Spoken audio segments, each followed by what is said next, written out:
2026 தமிழ் புத்தாண்டு விஸ்வாவசு வருடம் பிறக்கும் வேளையில் கிரகங்களின் சஞ்சாரப்படி குறிப்பிட்ட சில ராசிகளுக்கு கோடீஸ்வர யோகம் மற்றும் அசுர வளர்ச்சி கிடைக்கப் போகிறது.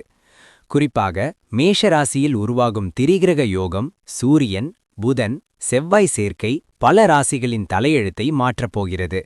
இதில் உங்களோட ராசியும் இருந்தால் மறக்காமல் பொதுநலம் கமெண்டில் கூறி இந்த பயனுள்ள தகவலை மற்றவர்களுக்கு ஷேர் செய்து சேனலை சப்ஸ்கிரைப் பண்ணிக்கோங்க. தமிழ் புத்தாண்டு முதல் கோடீஸ்வரராகும் அதிர்ஷ்ட ராசிகள் இதோ.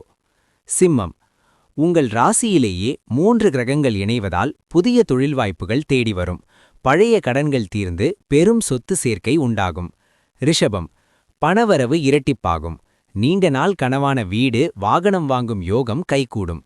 கடகம், கடந்த கால ஏமாற்றங்கள் நீங்கி இழந்த செல்வாக்கை மீண்டும் பெறுவீர்கள். திடீர் அதிர்ஷ்டம் கிடைக்க வாய்ப்பு அதிகம். சிம்மம், கர்மவினை முடிந்து மகா கிருப்புமுனை ஏற்படும் ஆண்டு இது. உத்தியோகத்தில் பெரிய பதவி உயர்வும் ஊதிய உயர்வுடன் கூடிய கோடீஸ்வர அந்தஸ்தும் கிடைக்கும். விருச்சகம், கஜகேசரி யோகம் மற்றும் ராககேது பெயர்ச்சியால் பணமழை பொழியும். தொழில் முதலீடுகள் பல மடங்கு லாபத்தை தரும்.